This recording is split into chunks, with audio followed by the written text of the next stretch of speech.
Shalom, call all you have about Shin Shah. This is another quick video I want to bring out about what's going on over there with Russia and the U.S. military over there in the Arabian Sea near the Gulf of Oman. Yeah. Now, pay attention to what this guy used to say in this video and at the end of it, because he bring out some shit about gold and all this other stuff or whatever.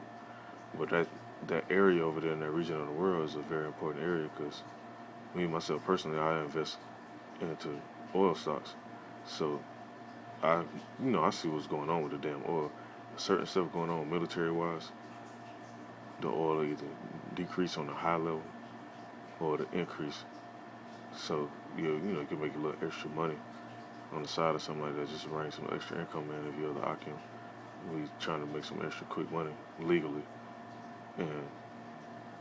But anyway, ultimately though, the U.S. dollar gonna be done away with any fucking way. Because once these countries say, you know what, fuck it, we're not dealing with the U.S. dollar no more, that's what's gonna happen, man. That oil gonna skyrocket. The U.S. dollar gonna decrease because the U.S. dollar not really backed by no gold or nothing like that. It's just basically propped up, and them controlling a lot of the oil allows them to prop it up. So just pay attention to this, and I'm gonna just bring this one scripture out and I'll end this up. Video, you will see the Russian ship continue to approach. This report just in: a Russian warship aggressively approached a U.S. Navy destroyer while it was operating in the North Arabian Sea on Thursday, ignoring warnings from the U.S. vessel and increasing the risk of a collision, according to the U.S. Navy. Video of the incident, which we will play for you, shows the gravity of this event, which was obtained by multiple news wires, shows the Russian warship rapidly approaching the USS Farragut, coming as close as 180 feet, 50 feet in some cases, to the U.S. ship before changing course, according to two defense officials. Again, a very strong provocation by the Russians. Vladimir Putin firing and test firing a second hypersonic missile just yesterday. We have to ask the question, is this going to end, or are we going to continue to see these tensions rise in the coming days? Interesting also if you pull them out. And see, hey, a lot of these people, they don't know what the fuck going on. They just looking at a little bit of stuff and posting videos and like how you say, is this going to end, man? It's clearly in the scriptures what's going to happen, man. For the people that have eyes to see and ears to hear. Because everybody got eyes and ears and shit. That don't mean they can see and actually hear and perceive what's really going on. The Arabian Sea, you can see exactly where this took place, how this is very close to Oman, Gulf of Oman, the Persian Gulf, and this very... And that region over there is right there. Let me go to it on the map real quick. And I said I was going to pull one scripture, but I got to pull this one out too. Gotta get your host for that.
Hold on 1 minute, let me find a good imagery for this.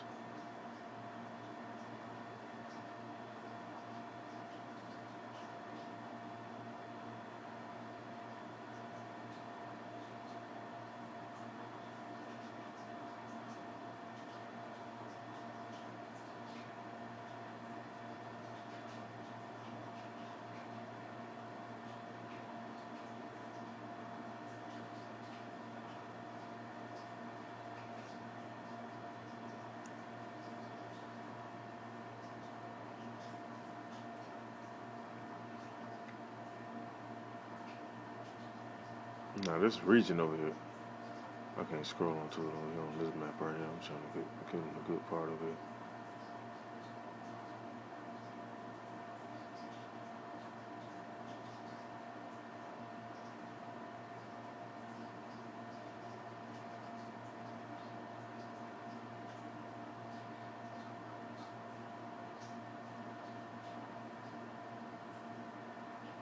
This region over here, man, all these nations are being gathered over here right now, man. Like for people to go, oh, this the white man book. Well, hey, the white man, they doing exactly what the book's saying right now. So I don't know how that could be their book. They took that shit out of there. They didn't want nobody to know their plans and shit, right? They just took that right up out of there. Right over here in this region over here. And all this ties right here. You got the Arabian Sea, you go for Oman. Right here, the Persian Gulf. All these different areas, man. Let me go to this other scripture real quick.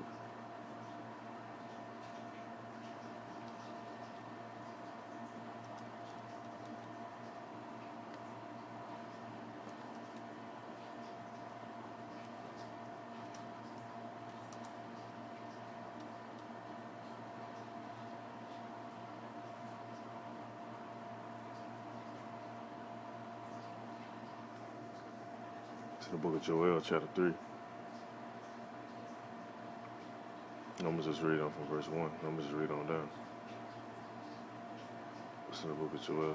Even though I know I said I'm going to just read one script, but hey, may the Spirit move how I move. I'm going to bring this one out. It says,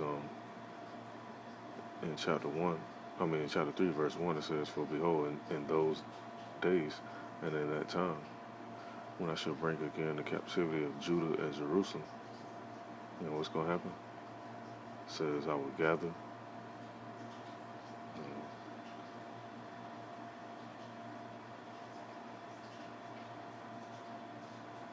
I'm trying to make sure I pass all these other translations because I want to make sure it's clear as possible. It says, I will also gather all nations and will bring them down into the valley of Jehoshaphat and will plead with them there for my people and for my heritage of Israel, whom they have scattered among the nations and parted my land. So you have to ask yourself when you hear stuff like this and you read this, who was scattered among the nations? It's only a certain select amount of people on the earth that was really scattered amongst the nations. Now, you have Chinese people, Japanese people, Australian people. I think some more people.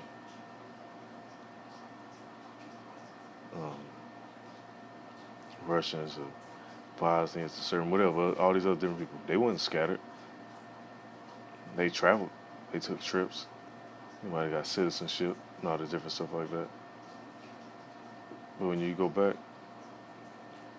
400-500 years ago, it was only a select sect of people, man, that was scattered. Those are the real people of Israel, not them Amalekites that's over in that land. And yes, you're gonna have people that look like Amalekites. It's not even Amalekites. That's the beauty in this thing, because it says Israel is like the sand of the sea. So you got our people, they all over the world, man. That's why the scripture says, whom they scattered among the nations. So you might see a person that look Chinese or a person that look Filipino or something like that. And oh, it's a damn Filipino. Whole time you looking at Israel like you don't even know it. There's our people scattered everywhere, man. Hey, one thing about the men of our nation, we go to all these different places around the world. We see a fine woman, more than likely we're gonna spread our seed over there. That's just how it go. You know, reading on some more.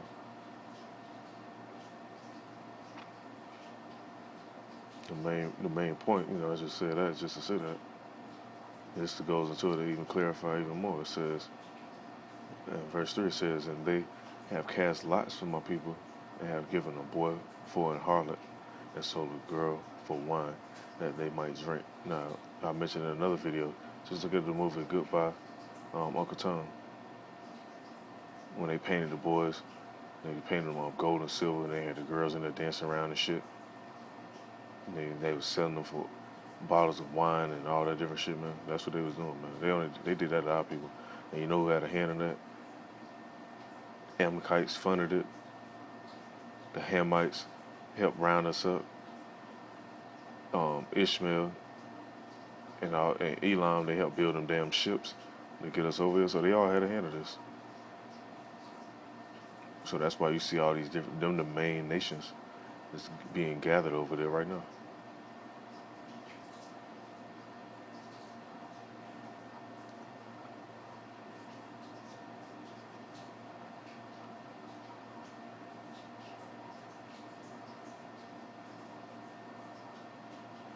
And it says in verse 4, it says, yeah, and what have you to do with me, O Tyre and Zidon, and all the coasts of Palestine? Will ye render me a recompense? And if ye recompense me swiftly and speedily, will I return your recompense upon your own head? Now, I ain't gonna read this whole chapter, but I just want to get to the main points and let this video play. It says in verse 5, it says, because you have taken my silver and my gold and have carried into your temples my prized possessions. And that's what these heathens did, man. They still they got the crowns, they got the swords, the shields of David, the armor of the mighty man, all the different stuff, man. Stuff from Solomon's temple. King Hezekiah stuff. All the different stuff, man. They got all that, man. It says in verse 6, it says, the children also of Judah and the children of Jerusalem have you sold unto the Grecians, that you might remove them far from their borders. And that's why still to this day, our people still think they Egyptians, or they think they Africans or whatever, not even knowing the meaning of the word African or Egyptian or Egypt, because they was removed so far from their own country, their own territory. They don't know who the fuck they is.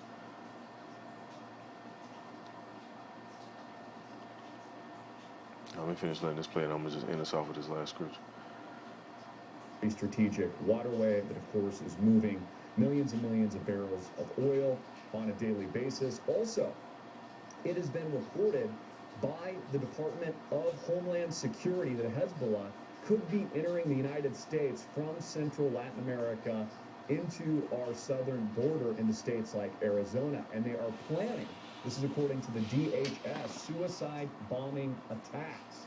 Now, we warned about this here, Alternative Media Television, that again, Hezbollah is very angry right now. Hezbollah is already in the United States, and they are attempting not just to penetrate our border, but sleeper cells are all across the continental United States right now, prepared to act, prepared for the revenge that the Ayatollah has warned that they would carry out, having just in recent days fired in a symbolic gesture, hitting 2 U.S. bases in Iraq. The Iraqis trying and attempting to push the United States out of the region. Many also believing, he's confirmed reports, Trump admitting yesterday that he believes it was Iran that shot the Boeing airliner out of the sky, killing some 70 Canadians, and I think there was like 10 from the United Kingdom or something like that, in another tragic event. U.S. intelligence sources say there is new evidence that Iran shot down a civilian passenger jet in its own airspace, killing many of its own citizens. Again, proving sanctions do not work.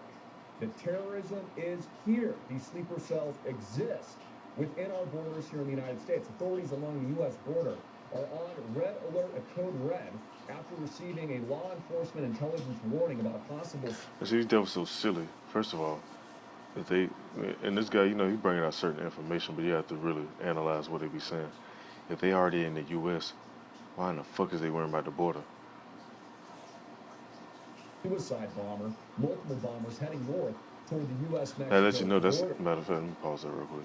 That lets you know, man, they about to set up something that's going to be so big that people actually really believe it, because that's how they play. They create psyops. That's what the definition of psyop is. Create a problem and come with a solution.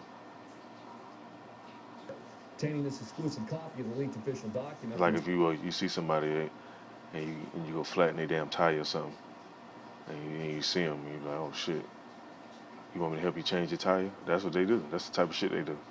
Source operating under the umbrella of the Department of Homeland Security, DHS. The official report was circulated to law enforcement partners along the U.S. border. The intelligence originated from the Homeland Security Investigations Unit, and the report was circulated by Border Patrol Intelligence. And you can see here the document. According to the document, on January 8, 2020, the Yuma Sector Operations Center received information from HSI about a previously deported Guatemalan national name, and they don't give the name, who is allegedly leading a group of 4 Middle Eastern males. You see, they know all this information, man. Come on, they just setting it up so they can put it out in the media. Oh, we've been monitoring this guy such and such and such. You know, you already know how these Edomites do, man. That's the little bullshit games they play. But they so sloppy right now. All they, like the scriptures say, they skirt being lifted. That's exactly what's happening. But the other main point I want to get to in this video right here is what this guy talk about with the gold. Let me just let this play. Question: if the market's hitting new all-time highs, why is the Federal Reserve cutting rates? It's because we have inflation, arguably hyperinflation here in the United States. It's why gold has been outperforming and I think will continue to outperform. It is so important you prepare now. Case in point, look at these geopolitical events, folks. Assassination of Soleimani, Iran promising revenge, these Navy destroyers almost colliding in the Arabian Sea, Hezbollah on the move here in the United States. I mean, look, you don't have to be too smart, but you do need to educate yourself and understand gold could potentially save not just your life, but your family's portfolio. So let me pause that right there, man. Hey, the scriptures say exactly opposite. Now, in the book of Zephaniah, and even these other nations, man, because they believe they gonna get busy and do what they do. These people, they ain't gonna be worrying about no fucking gold or no silver, man. These people gonna be wanting to spill blood. Now, I said in the book of Zephaniah, chapter 1, verse 18, it says, neither their silver nor their gold shall be able to deliver them in the day of the Lord's wrath, but the whole land shall be devoured by the fire of his jealousy, for he shall make even a speedy riddance of all them that dwell in the land. So ain't no, you don't care how much, as much as I like gold, I like to invest in gold. That shit ain't gonna save me when all this stuff hit the fan. I ain't worrying about no gold saving me and stocking up on that shit. And I just do that now because, you know, I know how to make flips and make a little extra side money and stuff like that. And I like jewelry. But overall, I'm well aware of what the scriptures say, and a lot of people not. So don't get caught up hearing these other videos and you hear people talking about, oh, go invest in gold because the stock's going to crash and all this and all that. Hey, man, once the U.S. dollar collapse, it's going to go from USC to RFID. So, you know, Lord's willing, this is edifying. Call all Yahweh Shin Yahweh Shai. Don't take that RFID chip when they make it mandatory. Shalom.